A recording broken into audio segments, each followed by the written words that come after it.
Are Death Hags any good in patch 6.0.5? You've been mentioning these to me, so I'm giving these evil girls some choice attention. I want to do the Bloodwrack Shrine unit, so there's a good frame of reference. Let's see how useful and important these ladies are to the Dark Elves campaign of Vengeance. Recruit for a nominal 600 gold and 150 upkeep, which is shockingly low because this isn't a caster. On Ultra, the Hag comes in at 3,688 health. Armor is 10 and physical resistance is 20%, so this is basically a Sister of Slaughter hero form. Leadership is 75, speed 44, charge speed 52. Melee attack begins, not ends, at 62, with poison carried with each attack. And that's actually pretty impressive. Attack interval of 4 is straight down the middle. Splash Icon size is large, so ogres on down, and a max target damage of 4 at once. Melee defense starts at 35. If you want a defensive bent, use Masters, simple as that.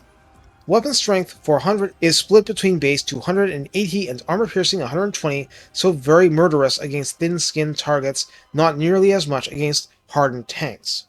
There is a bonus versus infantry of 20 that makes her one of the better squishy foot character crushers around, and she'll buzzsaw through a lot of regular targets too.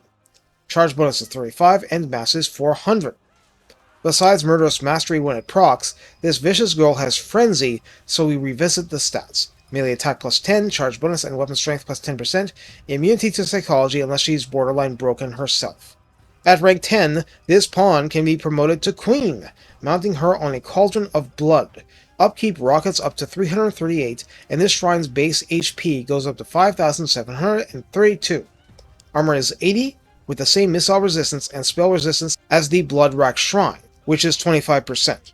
As in, she loses the 20% physical resistance she had before. Leadership is 75 base still, speed 50, charge speed 72, melee attack begins at 34 and inflicts poison, but attack interval is 4.8, with a splash rocket size of very large and a max targets actually damaged of 5. I've heard old talk of the hero attacking along with the shrine itself, but aside from awesome animations, I don't want to assume things I don't see on the stat card. Too far. I'd love your feedback on that though. Melee defense starts at 28 base. Weapon strength of 290 base. These melee stats are better than the hybrid ranged Bloodwrack Shrine. It's split base 85 and armor piercing 205. As in, unlike the Bloodwrack Shrine, this is ferociously armor piercing in melee. There remains a bonus versus infantry of 20, mass is 1700, and I remind, no. Wait! Hold that thought, this is future battle coming back to the past. There is actually a ranged weapon, but it's only shown in-game, it's not in the third-party stats card or even on the wiki. So let's go over that and its significance. This ranged weapon, hurled by the Witch Elves on board, at least that's what it looks like, is ammunition 25, range 55, on paper missile strength 73, but not really important. What's very important is that it is poison on a ranged weapon. For each hit, base damage is 24, armor piercing is 6, and reload time is 4.0 seconds. I think that's literally the fastest the engine allows, so this ammo will be gone fast, like Snotling pump wagons fast. I saw it said in a different context that these kinds of ranged weapons are important in a monster duel because just the fact there's any ranged fire at all puts the under missile fire morale debuff on the opponent. That's not limited to duels for the Cauldron, but tossing more poison around passively because this is an auto attack, fire whilst moving deal, you cannot target it. Can't be wrong for you. The morale debuff is a bonus and should be hailed as such. In addition to Murderous Mastery and Frenzy, the Cauldron provides Blood Shield of Cain, granting 5% physical resistance to the Cauldron itself and friendlies in a 35-meter range. The Cauldron has causes fear and causes terror full time, at least I'm pretty sure. Finally, there's another thing specific to the Cauldron, an active ability called Fury of Cain. This is basically Witch Brew for the new Witch Elves, but applied to an allied unit within 100 meters of your own choosing.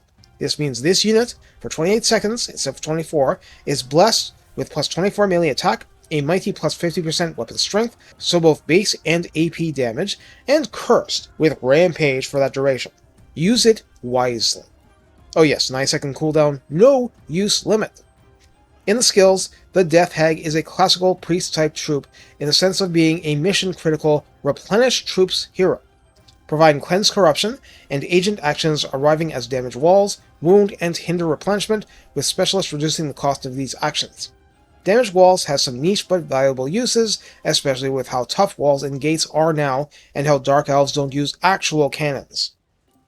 In the yellow line, Dance of Death starts things out with plus 4 melee attack and plus 4 melee defense, making the girl a top-tier non-armor-piercing duelist on foot. Impassioned provides plus 12 melee defense at 3 pips. Wild-Eyed provides plus 9 melee attack, but this is a frenzy unit already. Conviction is plus 9 leadership at 3. Soothsaying increases Encourage Aura by 40%.